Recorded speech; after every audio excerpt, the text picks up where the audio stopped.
Hello and welcome to a rather special episode of Fully Charged. Now, the other series I've been doing for many years on YouTube is called Carpool, and I'm going to record a carpool today. It's going to be very fully charged oriented, this one. It's an experiment, and I'd love to do more sort of fully charged carpool crossovers. But my passenger, who I'm waiting for at the moment, is a man called Richard Bruce. Now, you may not have heard of him, but he is very important in the world of electric cars. He works for a government organisation, part of the United Kingdom government, called the Office of Low Emission Vehicles. It's fairly obvious, really, isn't it? He knows a hell of a lot about electric cars. I'm not going to show you now, but in his front drive, charging at the moment, is a Nissan Leaf. He walks the walk as well as talks the talk. So please welcome into the passenger seat in this special, fully charged / carpool episode, Mr. Richard Bruce.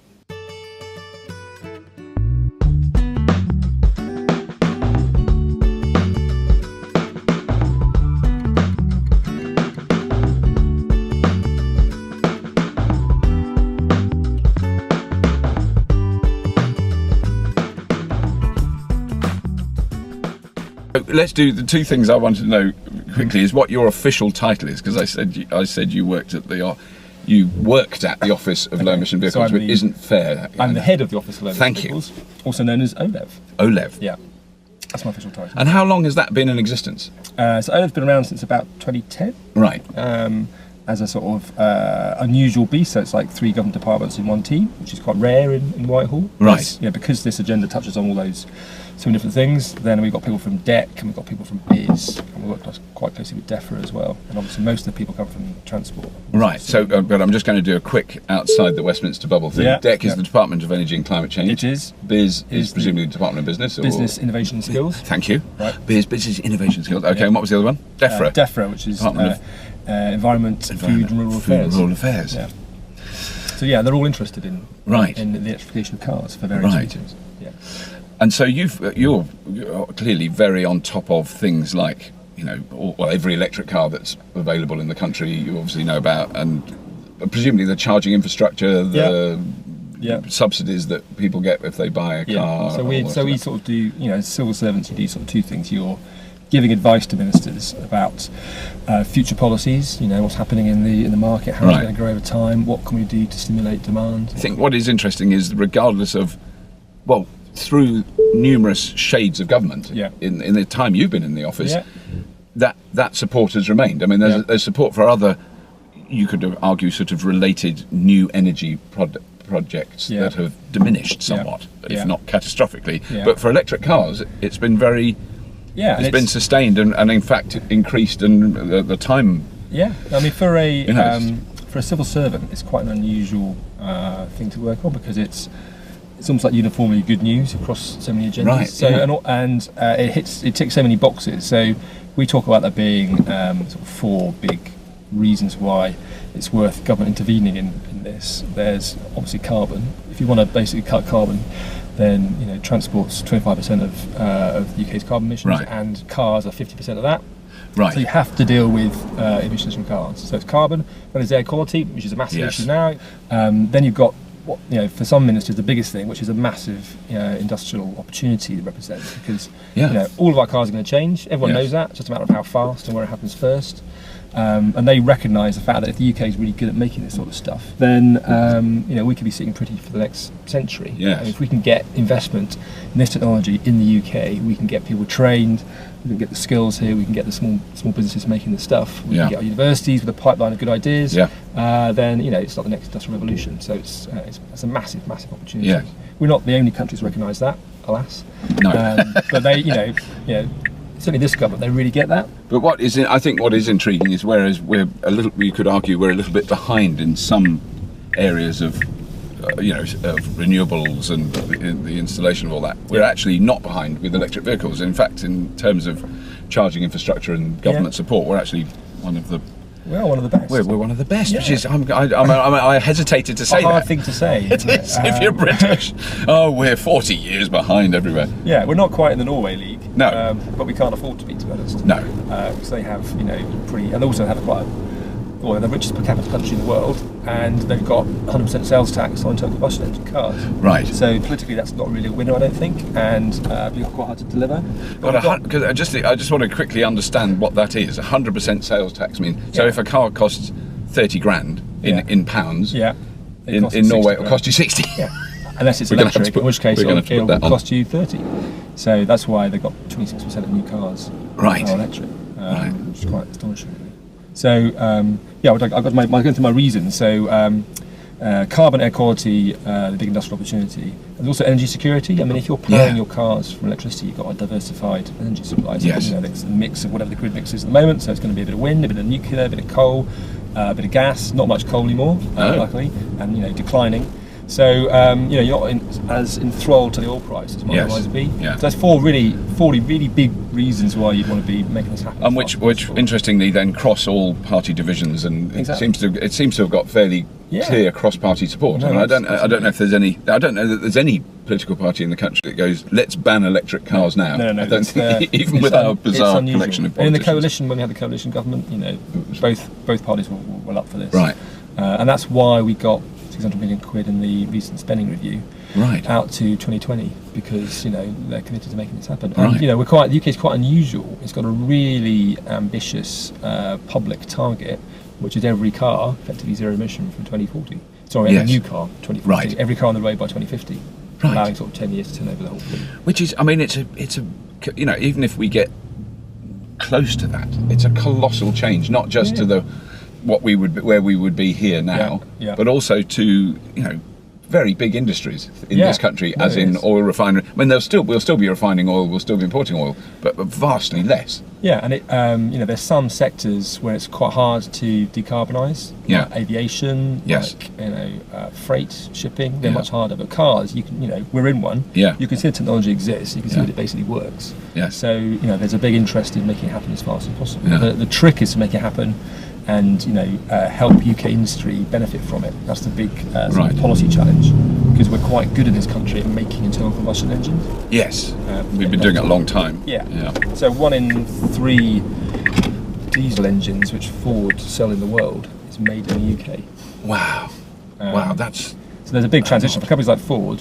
How do they transition from that technology to the future? Yeah, when you see that the scale of that is turning a massive ship.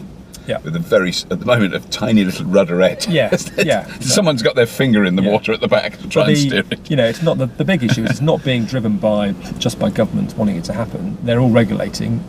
Not just in Europe, not just individual countries in Europe, but all the major trading blocks globally are regulating emissions from vehicles. Right. And it's getting tougher and tougher and tougher. It's only heading one direction. It's not up. It's not flat. It's down. And it's tending towards zero.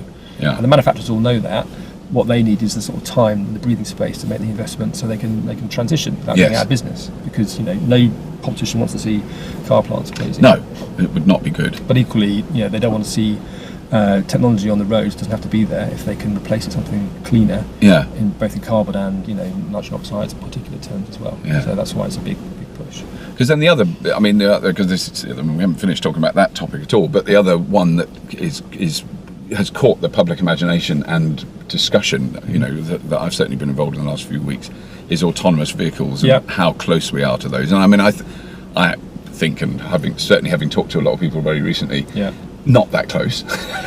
But I'm quite interested to know what the thoughts are as regards legislation, because an insurance company's got in touch with me, who are the first people to insure autonomous vehicles. Thank you. You can tell. We have a transport person. They can see the light changed. That's my cyclist. You have to get away first. Yes. Yeah. Oh, that's the cyclist in you. Yeah. So we have. Yeah, that's not really my bag. The autonomy. We've created government, because it equally sees. Oh, is there an office of autonomy? There's a centre for connected autonomous vehicles. Right. The sort of the younger brother of OLEV, if you like. Right. Sort of upstart younger brother. Yeah. Who sit next to us. Also, they've got people from Biz and from DFT as well. Right. They have money to invest. So, that's another massive opportunity. Right. I mean, are we going to move to... People think of autonomous vehicles and they think in the driverless pod putting it outside the house straight away. That's what I've been dreaming of. Yeah, but it's it's going to be a spectrum of stuff. It's going to start with, you've got your cruise control on the motorway. You can take your feet away from the pedals, and you can take your hands away from that. So they talk about feet off, hands off, and then eventually brain off. Yes. And you can do that on a, you can see how that's going to work on a constrained environment on the motorway. It's making it work in, tougher urban environments where you've got kids running out in front of you, that sort of stuff. I think, interestingly, the technology is probably going to move ahead of the regulatory structures. Well, that's exactly the big challenge. But for the car industry, it's always happening. If you think from them, they've had 100 years of basically the same model. People, they make the cars, people buy the cars, they drive the cars, they maintain them, they sell them on. Eventually, they have to get rid of them. Whereas now it's all changing. You've got less people taking up driving licenses. You've got that is a fact. That is a real thing. Right. That is a real thing, and that's why you see car companies going into sort of mobility as a service, car sharing, all that sort of stuff. Right. That's why the i3 for BMW, that's going to be their car sharing car. Right. And all the major ones are partnering up with companies to do car sharing because they can see the existing model is changing. Yeah. So you've got tougher regulation in terms of how they drive the cars. You've got whole different models of ownership and usage. You've got wholly different powertrains, and all the Asian countries, they're not investing in internal combustion engines. They're investing in electrification. They're they're building battery plants and they're making electric motors because they can see that's the future. But because that's the other. Another one that is clearly a hot topic. Judging by the comments on previous episodes of Fully Charged, is I'm very what's that lovely word? Ambivalent. Thank you. And open-minded about hydrogen fuel cells. Yeah. Hydrogen cars because my argument is very simply it is possible to produce hydrogen without using fossil fuels. It's not how we do it at the moment, but it is possible. It may be then you get into load and I think anything that we can do to use non-fossil fuels for energy purposes is a plus in my book. I don't care what it is. There's a lot of arguments, but there does seem to be a greater cost barrier at the moment with hydrogen fuel cells. But I mean, do you feel that that's likely to come down as well? Yeah, I mean, it will come down. The one thing that strikes about the car companies is there are the ability of engineers to do stuff. So it will. You're talking about building vehicles in tiny volumes with sort of aircraft grade carbon fibre for the hydrogen fuel tanks, that sort of stuff. It will come down. I think the two key advantages a hydrogen fuel cell vehicle has over a battery vehicle is its range and the ability to refuel it very quickly. So it gives users as close as possible to their current experience, which is why lots of manufacturers think it might be the sort of long-term answer, because it's basically what you've got now, potentially emitting nothing at the tailpipe. The challenges are that you need to have a viable infrastructure out there, which in the UK we think is starting off with around 65 hydrogen stations. We'll have 12 by the end of the year. Oh right, okay. So that's they are going in. Yeah, we're investing £7.5 million in building some hydrogen stations. Because the numbers of vehicles coming, they're in the tens. Yes, You're not talking about hundreds or even thousands of vehicles. The running costs of hydrogen vehicles are probably always going to be more expensive than battery vehicles because you need to make hydrogen. It doesn't occur naturally anywhere on the Earth.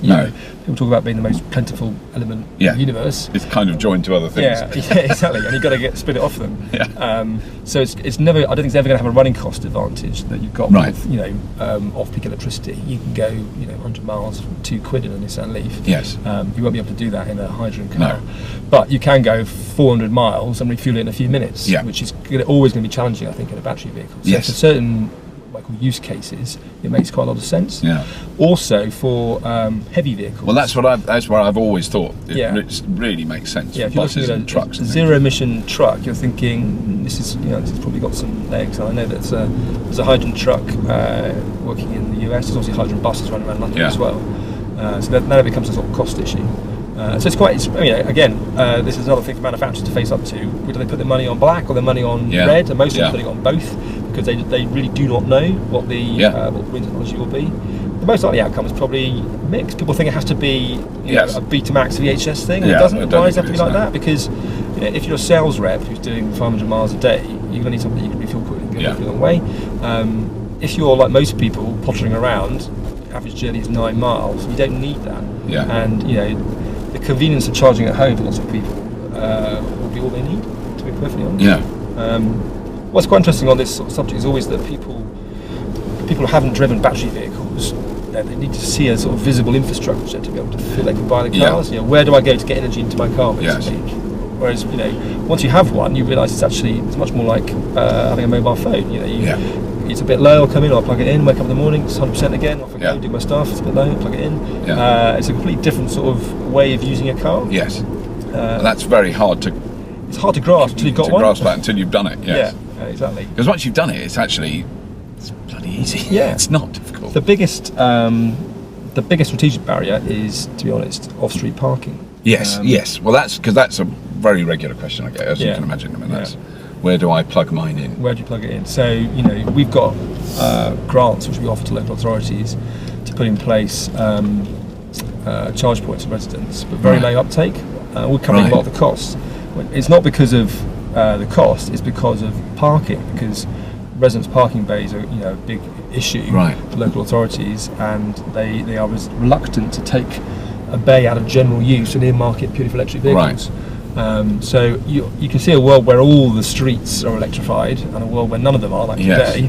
It's the bit in between that's a bit messy. It's quite a challenge.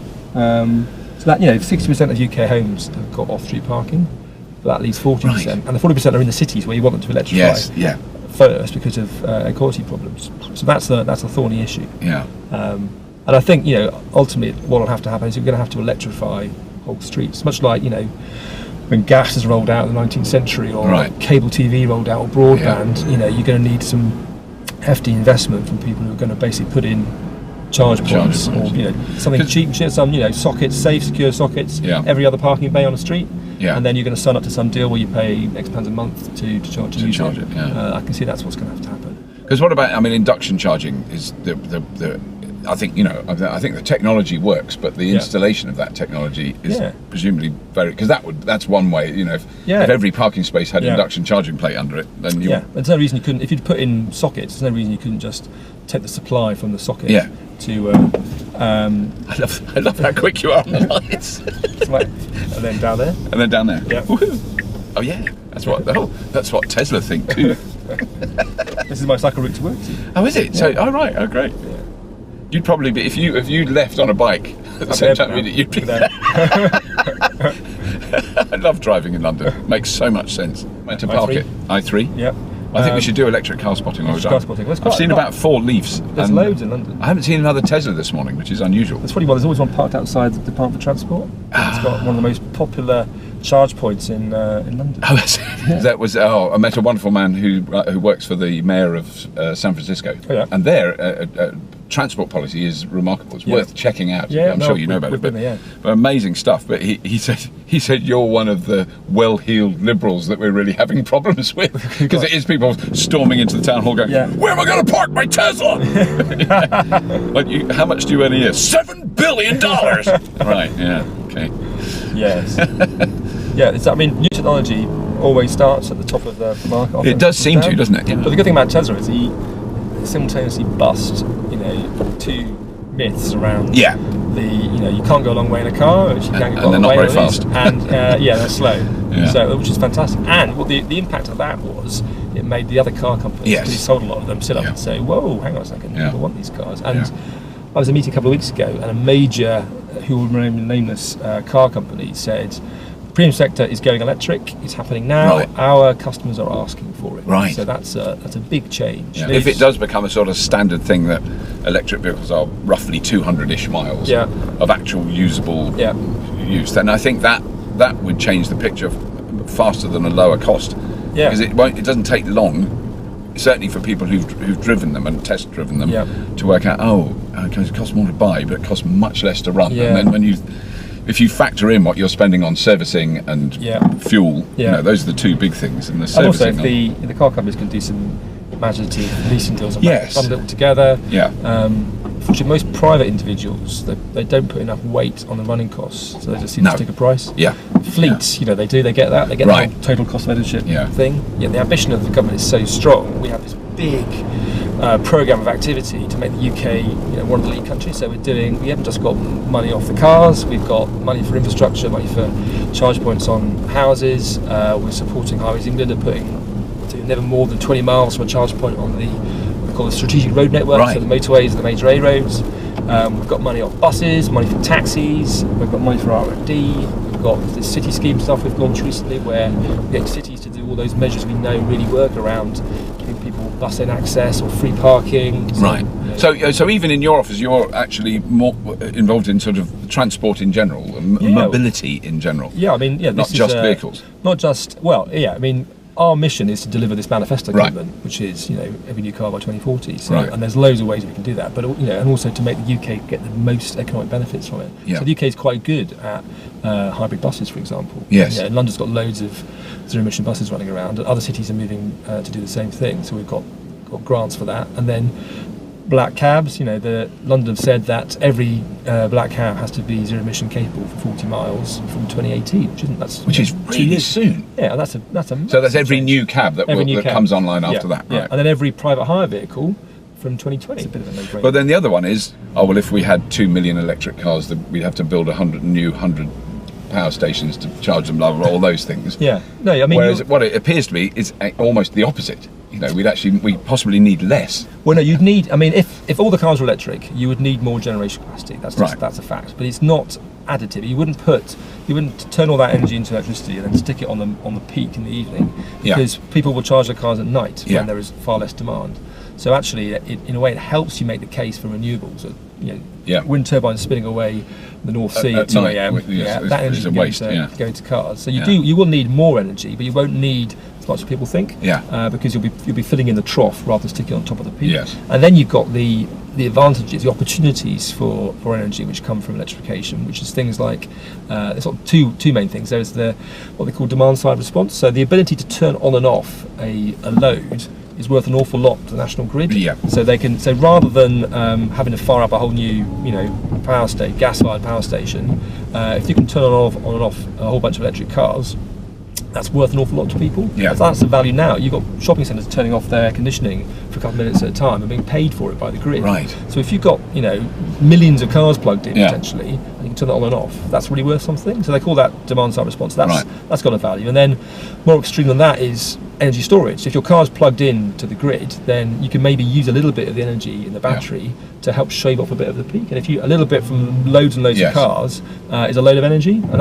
that means that can save you building another power station essentially. Yeah. So there's big opportunities from electrifying cars, as well as the two opportunities. The two sort of challenges are more generation capacity, and you're going to have to possibly reinforce some the local grid, the low voltage network, to cope with lots of people plugging in. But it's not as bad as people think. Can just go here. So just here. Yeah, that's fine. Brilliant. Just up there. Thank you very much. That's good. Awesome. We'll have a lovely, relaxing day at work now. Yeah, thanks for driving me in. No, it's good. Yeah, we got here in the end. So, hour and 27 minutes. Yeah. So you reckon it'll be?